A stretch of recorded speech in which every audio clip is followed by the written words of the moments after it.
Welcome to the Jewish Business Insider, brought to you by JCN Advertising and the Jewish Content Network. The podcast for agencies, publishers, advertisers, or for anyone looking to learn about business, advertising, marketing, or technology. Business Insider is hosted by Tani G and Yoshi Falber, CEO of the Chesed Fund. We hope you enjoy this episode.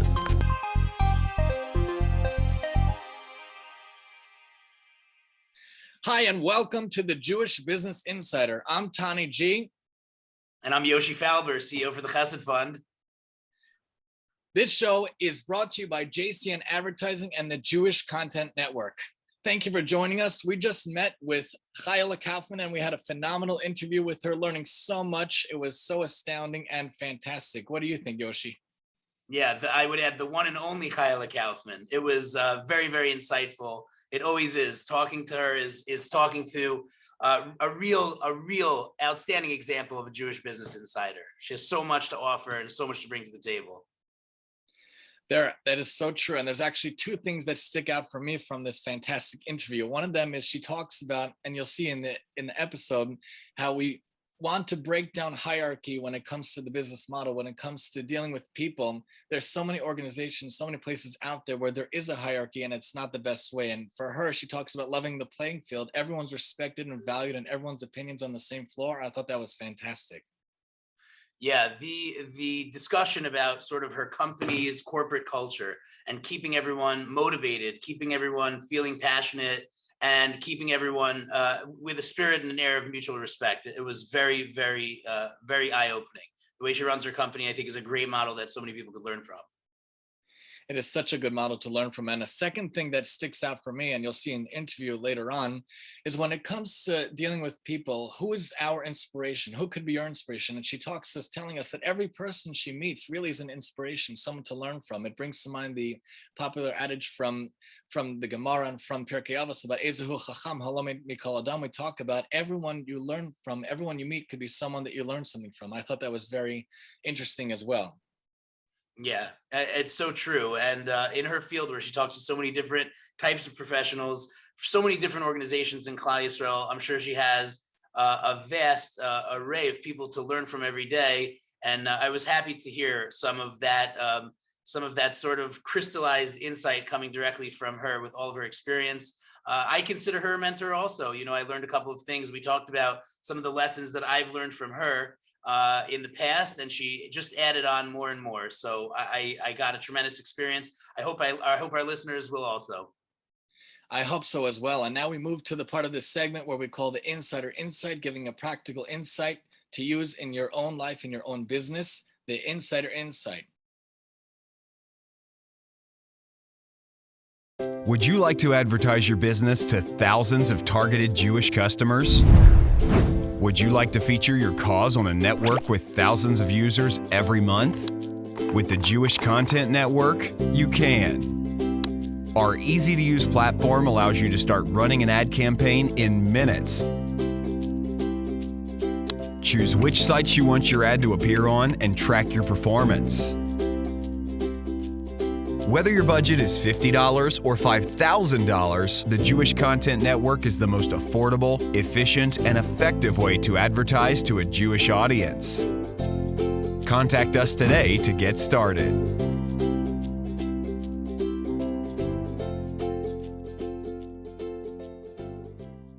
Thank you so much for joining us, and we hope you enjoyed the episode. Take care. Okay, gang, thank you for joining us for the first episode of Jewish Business Insider, and we are thrilled to have with us the wonderful Chayale Kaufman. Chayale is the CEO of JCN Advertising and the Jewish Content Network. That is the biggest ad distributor in the Jewish world. They work with all of the publishers that you know and love. Chayale is the power woman behind all of the great ad campaigns that you see in Klal Yisrael, in the Jewish world. She herself is an unbelievable influencer. I consider her a mentor. And Chayale, thank you so much for joining us. Oh boy, I'm humbled. My pleasure. Thank you so much for joining us today. It's a real honor for us to have you here with us in the show today. Just to start off with the first question, how did you begin your career in advertising and marketing? I started working as an assistant in the Yated Neman. This goes back 18 years ago. I was fresh out of seminary. I thought I was going to teach. After giving my first model lesson, that was a 45-minute slot that I ended in 6 minutes, I realized that teaching is probably not for me. I couldn't understand how teachers just like take up a whole period of time to teach. Like, I got the lesson out, that's it. Now what? I ended up working for the Lipschitzes, who she was actually a teacher of mine in high school. She called me if I have a job yet. And I joined the ads head there. I started selling ads for them. I came in just, in sales in the ads department. I learned a lot there. I learned a lot about the world at large, both like politically. I learned about so many different organizations that Rabbanim and things that, everything that goes on behind the scenes. And I definitely learned to clean up my sales skills there and grow the paper. So that's where my love of understanding people and understanding organizations and what gets people to react and how to close that deal, like all that was developed while working there. I mean, you said that it was hard for you to sort of get in front of a classroom and teach, and it took you 7 minutes, but how many keynote speeches have you given since then, honestly? I'm pretty like shy with public speaking. I don't enjoy it that much. But I had to learn, how to carefully pace myself the right way. And it's still a work in progress, Yeah. But I enjoy it a lot more now. So when and how was JCN Advertising formed? Like, when did you realize that there was even this need? I mean, it comes across to me as the way that this company is structured is unique, not just in the Jewish world, but I feel that this is just such a unique company in the business world at large. When did you realize that there was such a need? When did it all start? And like, what gave you that push to really jump in? So about 8 years ago, 8 years into my career is when I met Chaim Chernoff, who's my partner. And we met because at that point I started becoming interested in the online world, realizing that print has limitations and there's got to be something else that's going to become the tool that people are going to be consuming media on. And we were, as the firm world, we were a little bit behind, the age. The non-firm world obviously was consuming a lot of their media online. Because of us having Shabbos, we always would, go fall back to publications and print. But I still realize like there's definitely going to be there's going to be another path, and I need to learn it first, and I want to get there before anyone else does. So I jumped on. At that point, matzav.com was only like a little tiny operation in the basement of a friend of mine's house. And I joined them there trying to push, develop, and grow the site and try to make that into another tool. That way there's another platform and another reach and a digital reach for people to start advertising on. At that point I met Chaim and we used to bump heads because he was running the sales department of Yeshiva World. And here I was I was the first competition to Yeshiva World. And let's just say like those beginning conversations weren't very friendly. At a certain point, we were like, this is really crazy. Like we have so much to offer for each other. Like, why don't we try to do something together? And that's when we really put our talents together. Chaim, obviously with his sales skills that he had, but I think more than that, he is an amazing visionary, and able to really understand what it takes to build a company. I'm more of that, like, I'm much more of that aggressive, let's get it done, as opposed to the perfection behind everything, which is more Chaim's skill. So that's really how we formed this amazing partnership of, me being out there trying to just sell and educate as quickly as I can, as many clients and bring on onboarding, all that, and Chaim really building it out properly. So that's where we met, and that's how our friendship and our partnership formed. Once we were working, it's amazing. We just started with those two sites really, and then we built out, we saw there was such a need because people would come and say, I would have that conversation with them like, they need to get the word out. How do I do that? And I'd say, why am I only selling them what I'm connected to? Let me just get connected to everything, because then I can help people, completely, instead of just being able to handle one or two parts of that campaign. Let me learn the full industry, which I was anyways learning because I was so curious about it and interested in demographic and what gets people to react and that whole, the psychology behind campaigns. So we just continued building relationships with everyone out there. And slowly we're just adding more and more possibilities for clients and how to get the word out. And that's really how the Jewish Content Network today was formed. Wow. So it kind of grew out of what would have been seeming competitors. And you have on the one hand, an incredibly talented and experienced salesperson working with a vast experience at the Yated, but with an idea in her mind, meaning yourself, to expand into the digital world, since print does have its place for sure, but it also has its limitations. And now you've got, on the other hand, this sort of like a tech innovator who's also helping with the sales on Yeshiva World. And what could have ended up being a rivalry ended up becoming a partnership. Yeah.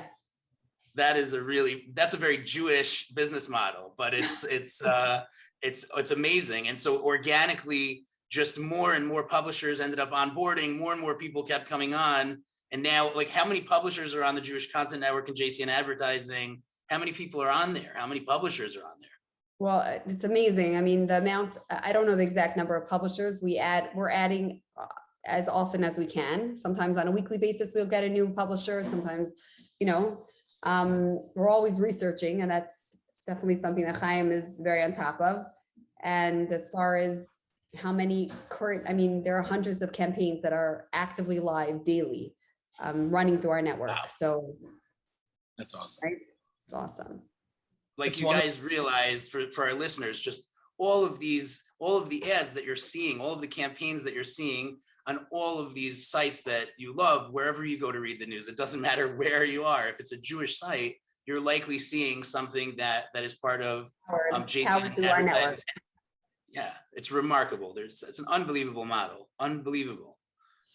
It's wonderful to be able to fuse different talents and different minds. It actually reminds me of that story of the person that took in his sort of competition in that fish store, and he ended up letting him sell out of the same store, taking the same thing, but having one place for it to happen together. You can really do more together than opposite oftentimes. My next question is, do you find your job meaningful? How? Extremely. And it's something that I'm always talking about, that the only reason and the only fire that fuels me is the fact that I am actually involved in such meaningful work. Both, even when I'm dealing with businesses, there's still meaning. I'm here to help someone expand their own business, their own parnassa, whatever it is. An organization, I'm getting their voice heard. I'm able to curate a message that people can finally relate to this organization and then maybe donate more, bigger, understand, be educated. I feel like my whole day is, yes, I'm making a living doing it, but I feel like my whole day is really Klal Yisrael work, both for businesses and for organizations. And if I wouldn't have that, I know myself, like, I would never feel fulfilled. And it's a very, very, very fulfilling job to do what I do. If you do what you love and you love what you do, you'll never work a day in your life, right? That's what the saying goes. And it was funny because Esty Neustat's my assistant, and one night she was back and forth. We were on like a LinkedIn post and having some sort of like conversation, and it was like 11 o'clock at night, and she's talking about this client. And I messaged on LinkedIn, I said, Esty, go to sleep. It's late. Like, stop working. She's like, what do I do when work and play becomes all play? And it was an amazing comment. She said, I'm like, I can't believe, I also have a staff who lives with this passion like I do. And to me, that is it's like, I couldn't have asked for anything better. Like, if that's the way my staff feels, that they also love what they do, like it's all play. We've really accomplished something special. That's the dream. I mean, it sounds like this is like some people go to work and then they have a life, right? And some people have their life's work, and there's not a separation between the two. In a sense, I will ask you, can I ask a little bit of a personal question? Sure. Like, how do we, I also work in a field where I'm very passionate about what I do, and I'm driven by my passion, my belief in Klal Yisrael the organizations within Klal Yisrael, and I think we see very eye to eye in that. And when you're so passionate and you know that something has to be done, and it's something that you're driven to do, this is part of your life's work, this is what you're here to do. How do you draw those sort of like boundaries, and how do you, in other words, life and work and family and business and things like that? And also, you mentioned something about your staff finding meaning in their day as well. And I was wondering about that. I actually, just from having met you before, I know that you're driven by a belief in the organizations that you work with, and a lot of the campaigns that you're running are things that you would absolutely not trade in a million years for the opportunity to be working with them. Like, this is what it's all about. It's the great organizations in Klal Yisrael. But how do you make sure that the staff find meaning within their day, meaning within their work, and keep your staff feeling positive about their work? But then also, like how does it happen? So I guess the question is sort of two questions. One is, I guess, about work boundaries and life boundaries, and how you manage that as a professional who's so passionate, and also how do you deliver that passion to the employees that work with you? So to answer your question about how I try to infuse that same feeling within my staff, the people who work closely with me, I need them, I bring them in to understand the organization's mission, I think, like from the start. And it really, really helps them be able to follow my vision, and then like to develop what I want, and like, to see it happen. They need to feel my passion, and then, they usually can connect to it. I have an amazing team. I do. And I think that part of, like when hiring, I have to hear that enthusiasm in them. I have to hear that good nature. I have to hear that they're people that actually want to please and want to help. It's part of, who you have to be to do what we're doing all day. As far as the work-life balance, so it's a question that I get so often, and I don't even have a clear answer to tell you like exactly this is what I do, but my whole life is infused together. Like I don't really have this like work balance, life balance. I believe that there's no perfection in the work-life balance, but my children, my husband, I bring in so much of my work into my life, and I talk about it with them, and I believe in what I'm doing. I don't think that you need to worry so much about a work-life balance if it's really part of you. Like, it's hard to explain, and it's a personality thing, and that's why I have an easier time dealing with it.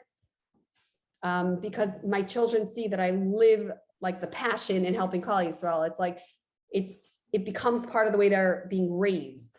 You know what I mean? Like, oh, mommy's working on this client, she's busy, but I'm so passionate about like, whether it's a fundraiser, like helping them really be successful. I live it with them as well. And then that comes to your family, that sort of passion for Klal Yisrael ends up permeating your household, I'm assuming, and the kids see it. Sure does. For sure does. It's awesome. I mean, it was my presumptive statement that sort of your professional life has now essentially really become your life's work. Like, do you think that this is something that you were put here to do? This is your calling? I definitely find tremendous meaning in it. So it could be, it is my tafkid. Yeah. It could be like, that is why I'm here. I don't know, but I believe also when you live with that in mind in front of you, that what you're doing is like as a public servant in some sort, it infuses your whole day differently. It's like it's chesed. Even if you're getting paid for it, it's still chesed. Like Yoshi, you're in a very similar situation. No matter what, it's tremendous chesed that you're enabling, so you're going to live differently. Like when you're so infused in that, like you're going to dance around the table, like, thank you Hashem, with your kids, because that's how a campaign hit its goal. A fundraiser hit their goal. And you come home and you dance around the table with the whole family. Right. It's just that they wait for it now. They expect it. For those of you that don't know, I'm the CEO for the Chesed Fund. So that's what Chayale is talking about. It's all related. It's like, this is like, it's an intertwined picture. I don't believe in that separation in my industry. Baruch Hashem, like I could imagine it's a challenge for people that are lawyers that don't bring home that meaning, that feeling, or that, I don't know. But for me specifically, I'm lucky because I feel fortunate that this is my industry, because it just infuses a different feeling in the home. It's like we're helping all day. We're just, we're doing right. We're a things. part of it. I think that's one of the things that inner passion and belief in what you're doing is one of the things that makes you an outstanding professional, because what you're able to deliver for your clients is I think your name is, when people think of campaign in the Jewish world, they think Chayale Kaufman. You're on the top of mind. There's no question about it. And I think that this might be one of the things in the recipe that makes you an outstanding professional. It's not just I feel this way about it. This is what drives your professionalism, your ability to deliver, your ability to go that extra mile. Do you think that's true? I would say, It's clear.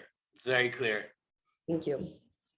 I would also add, a lot of times when we're passionate about something, it comes through to the people around us. So when you do something and you love to do something and you act on something, our children see it often. I often tell my kids and my wife also, if I say something, it's not as powerful as when I do something. So I say, you got to cook for the Schwartzes, but if I tell someone else to cook, they're not going to do it. But when I myself cook, and I do a lot of cooking actually, when I myself cook for the Schwartzes, the kids learn what it is to do, to act. So if your life is involved in fundraising and involved in campaigns and you're doing for others, it could actually emanate off of yourself. The kids can feel it, your spouse can feel it, the people around you can feel it, and the whole universe can feel it as a whole from the actions itself. Definitely. Yeah.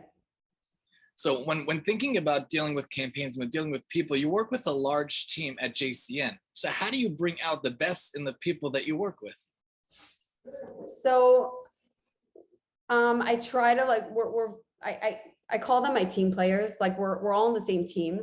And I think that breaking that, like there's no like levels of like, I'm the boss and you work for me kind of feeling at all. It's more like, like we're all pretty equal. And it's very much top of mind to like run a company like that. Like there's no, yes, there's authority, but there's still like, I trust you. We're all working towards the same goal together. If you really felt that was the route it should go, then definitely show it to me. But I hired you because I trust you. There's very much that element in whoever's on our team. So when you take out the hierarchy, you level the playing field, everyone is an equal player. I wish society and the world at large would see that, because in many places that I've worked, it's not like that. It's wonderful to be able to have it where everyone's on the same ground and there's no hierarchy or different levels. It's a wonderful thing. It sounds like a dream workplace culture. That's sort of, no, really, I feel like, does that bring the best out in them? I mean, it feels like if at that point people start to see they see their own stake from within a company, within a business, and they feel a sort of ownership of it. They feel that right. everyone is looking each other in the eye, and it sort of drives them to produce their best. They don't feel that there's somebody lording over them, etc. And I think that can be a big motivator for employees. Also, I really view everyone as like, without them, we would be that much less. Like I don't view myself as like, or me and Chaim as the boss, and then everyone works for us. I don't know, totally not. Like I don't look at the company like that. I feel like every new person that we added to the team only grows the company that much bigger and only benefits everyone that much more. I don't see it as like that boss hiring employee. That whole structure never crosses my mind. I've met some of your team, and they're all like phenomenal professionals in their own right. Like it's really a very, very special and unique culture. But with all of the positive culture and the passion that drives these projects that you work on, which are meaningful to Klal Yisrael, so meaningful and so special. There is a business model here. So I want to get down, and since this is the Jewish Business Insider, I want to get down to the business side of it, which is, I guess that from what I know about the field of advertising and marketing, it's ultimately, at least on a business model level, it's ultimately about sales, right? So how do you balance this aspect, pushing your staff, which, let's not word it that way, even yourself, to make that next level sale, taking it up to, on a business side, taking it up to from a good sale to a really great sale, from JCN's perspective, but staying really true to the needs of the client, because there's sort of like this balance there. There's making a good sale to making a great sale, and just staying true to the needs of the client, where maybe they maybe they could have done with the good sale, but making a great sale is, sometimes I guess it's beneficial for them. What's the tension there, and how do you resolve that tension, since I guess the client is really trusting you with your expertise? You're the power lady. Yeah, you're the power lady. You're the power lady behind I'll tell you what works for me, and anytime I've given it over to my team, I've found that they were able to sell so much more. I believe in advertising. And if you believe in it, then you're not misguiding. Now, of course, everyone has a budget, that's fine. And respecting clients' budgets is number one. But if you don't show them what's out there and what you're capable of accomplishing, how are they supposed to know? So they come to us as the professional and say, like, how do I get the word out? If you believe that advertising works and the right marketing works, it's the best investment you'll take for your organization or your business. And I've seen it again and again. And those that come to us and they trust us, and we're actually able to craft them the correct material and monitor their campaign, and they see success, they trust us even more. They never feel misled or oversold or sold wrong. But you as a salesperson needs to understand and needs to trust that advertising works. And if you believe it, then you can sell it. And when the client buys into it and they realize themselves that advertising works, then you just make another sale, So it all starts from the salesperson really believing that the right marketing and the right advertising and the right budget, it works. It's effective.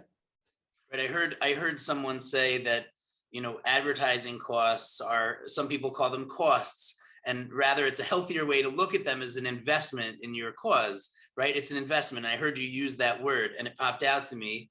And I would imagine that, look, some clients that approach you, they might not really know their way around the industry. They might have a great organization or a great product, because you also deal with businesses, right? You bet. Mm-hmm. So all those businesses have a great thing to bring to such a wide readership and viewership that exists on JCN Advertising, but they don't know their way around. So and so sometimes I would imagine that doing, like, let's just call it, I don't like this term, but doing the upsell, let's say, or making a great sale is actually going to be completely to the benefit of the client. In other words, if they had in mind that their budget was X, but you explain to them when you do X, Y, and Z, or Z, depending on where you come from, which side of the pond you're on, it's a benefit for them to take that next, to squeeze a little more and make that greater investment on behalf of their own cause. Like a lot of organizations that I work with, which are mainly nonprofits, Right. I tell them all the time, and this is sort of my modus operandi when we're working with people who are just starting out, is that if you run your nonprofit like a business, if you run your nonprofit organization like a business, you'll become your own best advocate. And part of that really means, investing in great content and great videos and getting it out there to the world.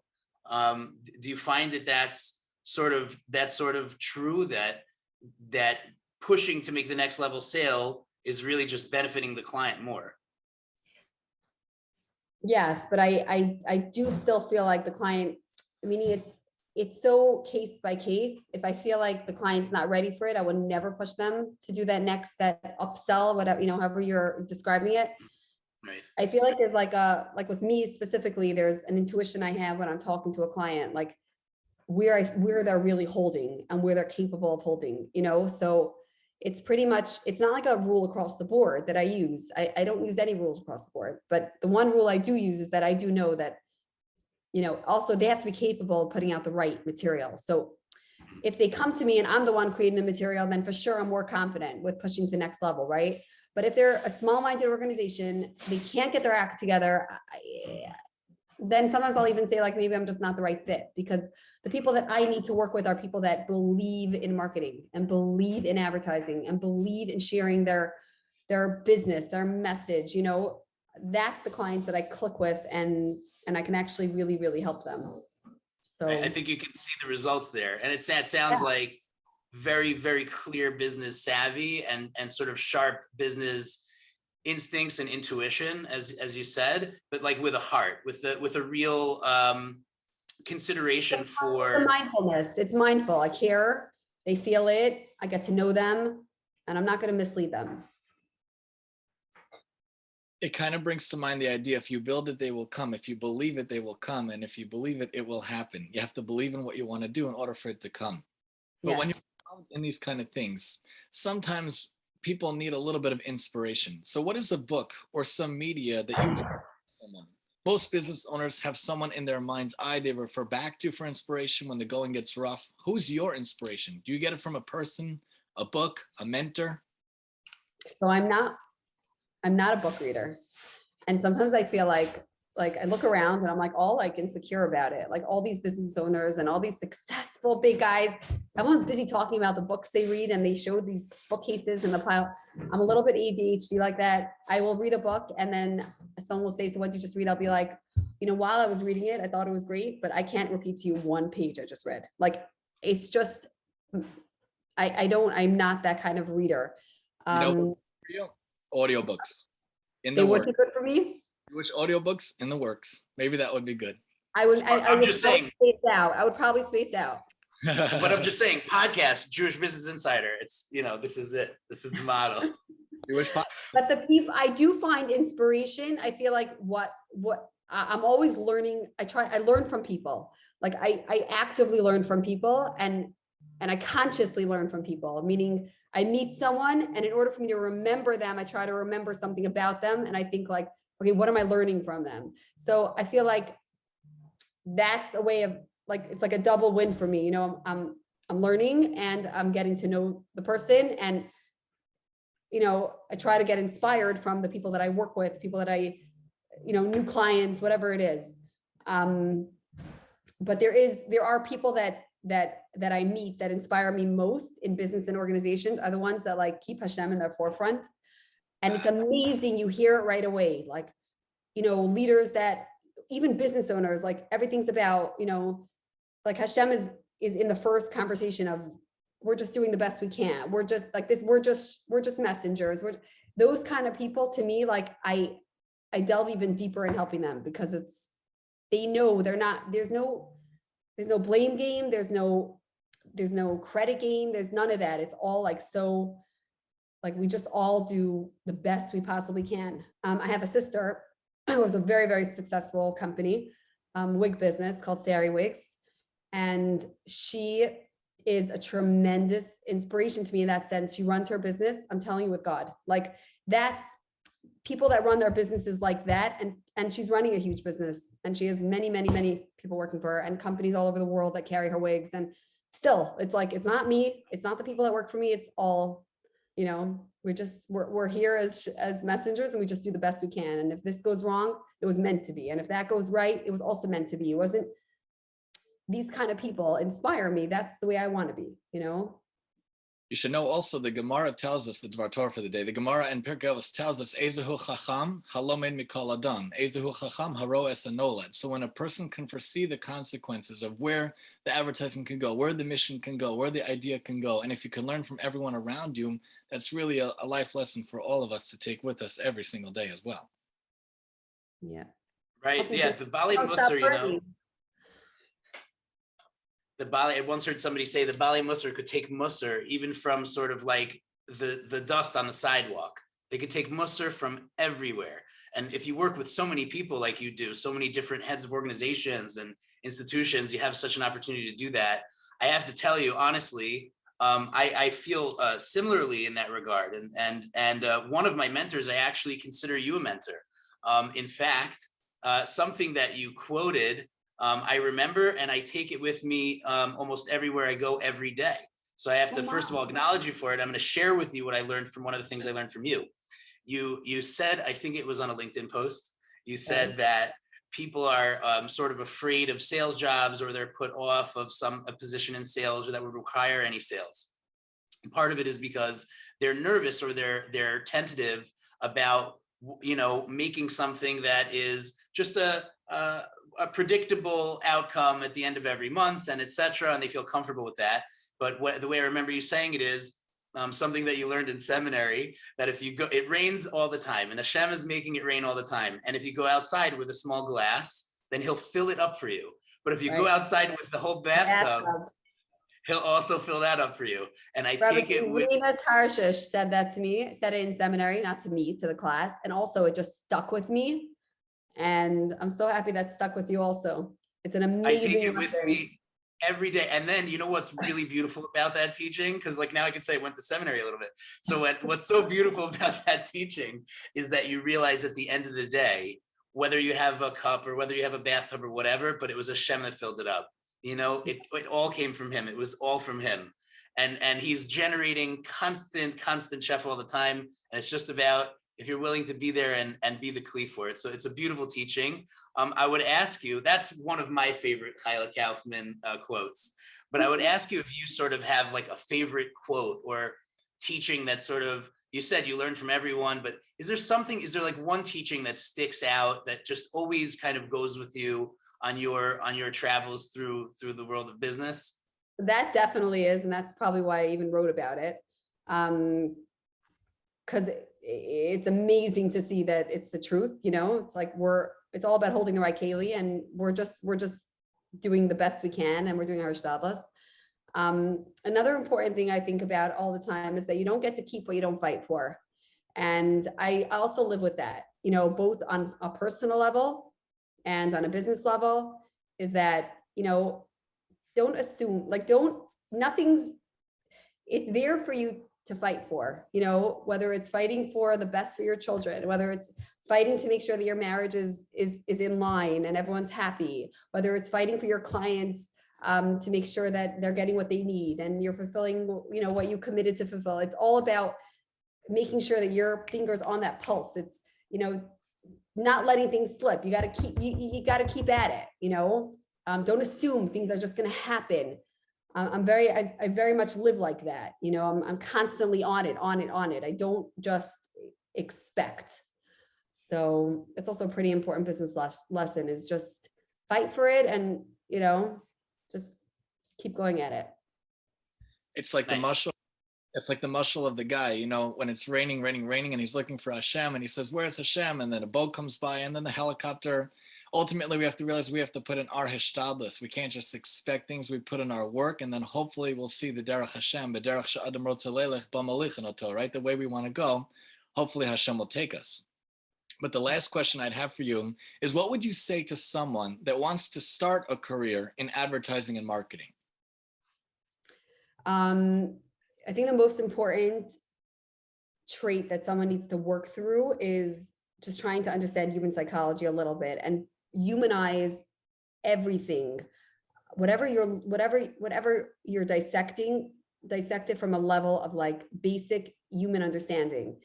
At the end of the day, no matter how brilliant or how everyone is human, so we all react, and we all have an emotional side. We all have a happy side. We have a sad side. It's learning how to put yourself, instead of overcomplicating things, bring it down to a level that just another human, another person can connect to, relate to, understand it, uncomplicated. It's a very important trait to be able to, deal with. Someone called you up and said, I want to do a campaign, and I want it to be a fabulous campaign, and I want it to be sophisticated. What's the process from start to finish? How's the process like, how do they even reach you? How do they reach you to do it? Like, plug for Chayale Kaufman here, not that she needs it.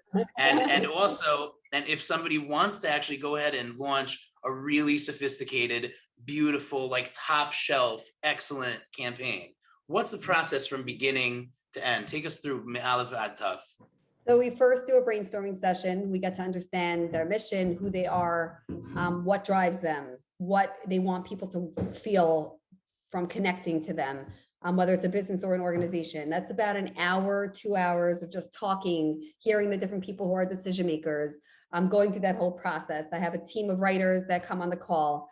It's like a brainstorming session. And then I always call it hispodidus, we all take our own little corner and start thinking things out. And then we share our thoughts. And then we do a concept reveal and we show the client, like, this is the idea that we think would, really relate to an audience and to a very large audience. Obviously, not everything is going to relate to everyone, but you always want to make sure that whatever you're putting out there is relatable. You know what I mean? And then hopefully the right audience sees it too and is attracted to it. And once they approve some sort of concept, then we move on to creatives and we move on to deliverables that are going to be needed. And we move on to a media strategy on how we're getting the world to see it and how much it's costing. And, and then we roll out the campaign once all the pieces are put together and planned. It's amazing. So it sounds like a very, very clear cut process. And I'm sure anyone that does a campaign with you is in excellent hands. How does someone who wants to do that actually reach you? How do they get in touch with the great Chayale Kaufman to do a campaign? What's the best way to get in touch with JCN Advertising